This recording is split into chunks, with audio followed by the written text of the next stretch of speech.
Jesus came, he came in a way that wasn't supposed to be. He came in a way that no one expected him to come. He came in a way that shocked the religious folks. And I'm glad I'm in church because we suffer from a virus in church.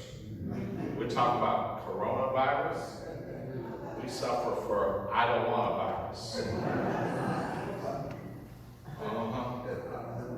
See, Jesus came to reestablish God's kingdom on earth. God, when he created the earth, created us for the earth.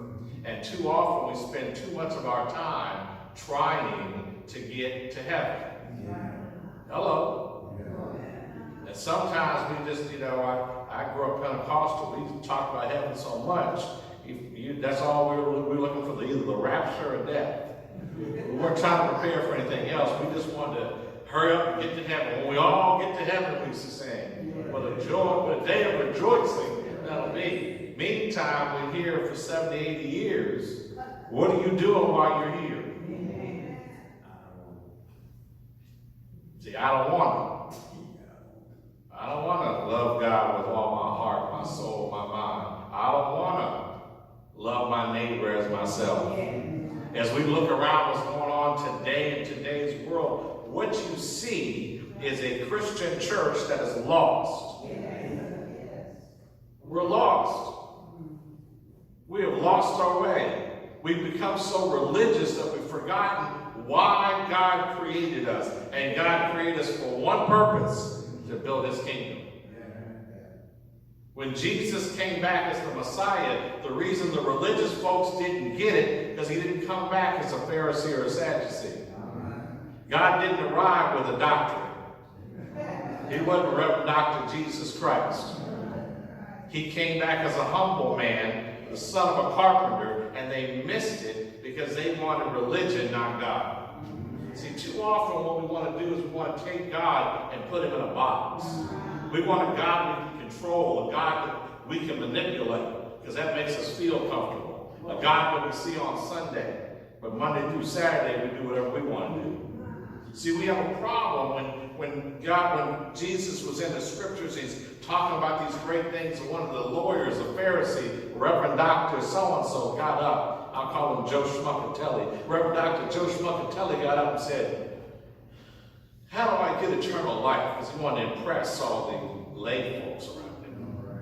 And Jesus said, what are the commandments? He said, love the Lord your God with all your heart, your mind, your soul, and love your neighbor as yourself. And Jesus said, yeah, you're right, that's them. And he said, well, okay, who's my neighbor? Try to justify himself, just so you don't know. I'm not. Hello. And Jesus didn't answer him. He started talking about a story about a Jewish man, let's call him a Christian man, who got beat up on his way home from church, laying in the ditch. And there was a preacher that walked by. And he had his nice robe on, was getting ready to go to dinner with the other preachers. So he pretended not to see the guy over there in the ditch because he had to get over with his constituents because they had some political rally they were talking about. Then there was a steward, deacon / officer of the church that came by, and he acted like he didn't see him either. But a Samaritan, someone who was despised by the Jews, came along and saw this man in the ditch, had compassion on him, and helped him out. And Jesus challenged him and said, who is your neighbor then? Well, the one who did for him. Exactly. Go and do the same. See, sometimes in religion, we get so religious that folk can't even come to our church if they're not the right class of people. I know that didn't happen. Second Baptist coming to church down the street. Amen? Don't let somebody be sitting in your seat on Sunday. You will lose your religion. How do they think they are? I paid for this pew. My name is on the thing. We bought this for Aunt so-and-so. They sitting on my pew. It's not about you. It's about the Messiah. See, how many times we walk past people in the ditch, people that need Jesus, people that are dying and going to hell, people we interact with every day, and we forget to do what God told us to do, train disciples. You want to make the world better? Don't elect no Democrats.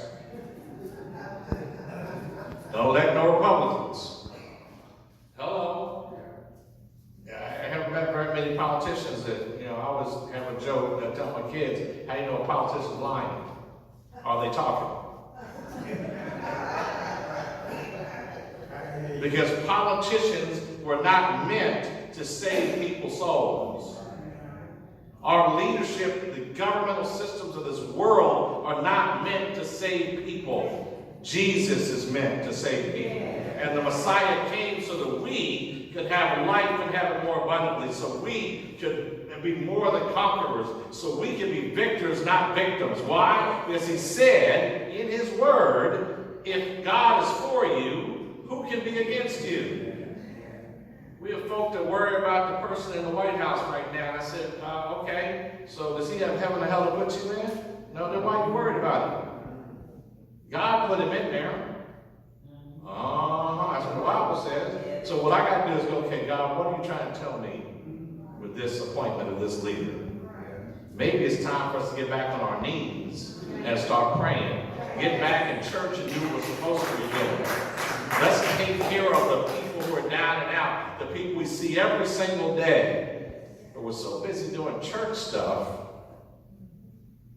See, right below that parable of Luke, there's another story about Mary and Martha.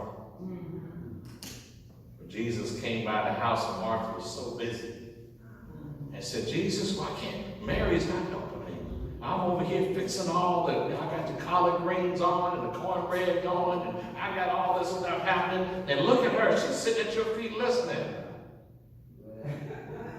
And a lot of us can identify. Yeah, I'm with Martha. What was she doing? Think about this for a minute. God himself has visited your house. This is the man that turned water into wine. This is the man that took 2 fish and 5 loaves and fed 5,000.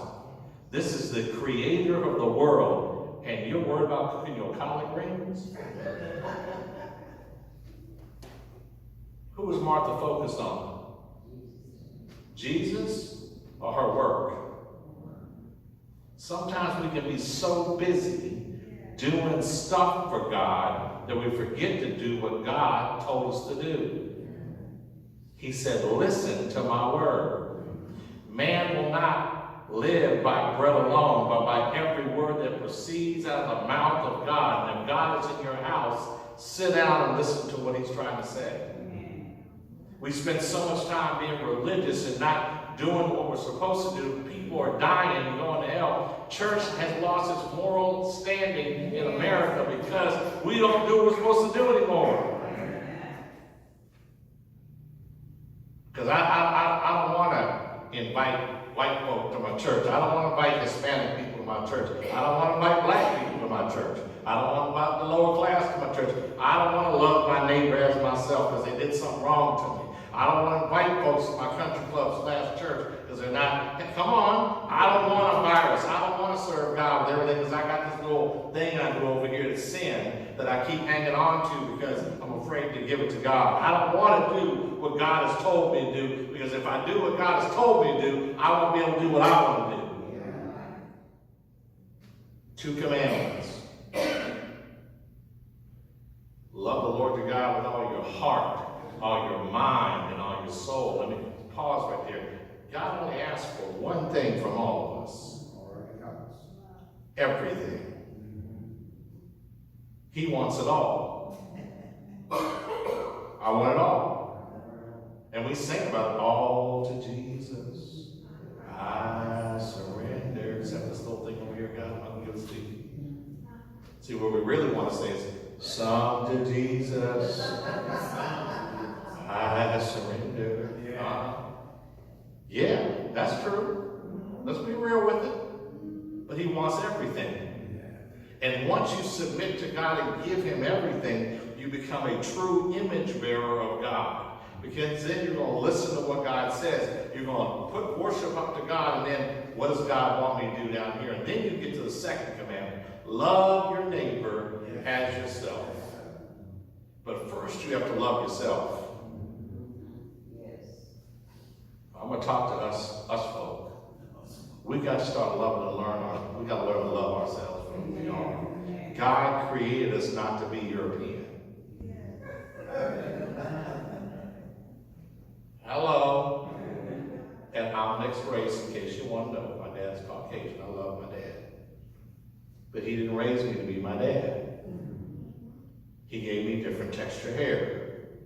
My lips are a little thicker. I look a little different. Why did God create me this way? Because that's what he wanted. God wanted me to be what I was supposed to be, not what somebody else is supposed to be. And we have to stop trying to be somebody we're not. If we don't understand that, you'll never be able to love your neighbor because you won't love yourself the way God made you. You have to love who you are. This is who God made me. I'm going to be me because everybody else is taken. And I'm going to love who I am so I can love my neighbor. The reason so much black on black crime happens in our communities is because we don't like ourselves. And we strike out at those that we don't love. So we have to love our neighbor. Who's your neighbor? Everybody. If there are any young folks, those are my kids, everybody. You gotta love them all. Why? Because they all need Jesus. It doesn't matter what they look like. It doesn't matter where they came from. They all need the same thing. God is trying to build the kingdom of God through us, not through somebody else. And let me say this. Ephesians 4:11 says he gave some of the apostles, prophets, evangelists, pastors, and teachers to equip the saints for the work of the ministry. If you're expecting your pastor to do it all, you're out of biblical context. The pastor's job is to equip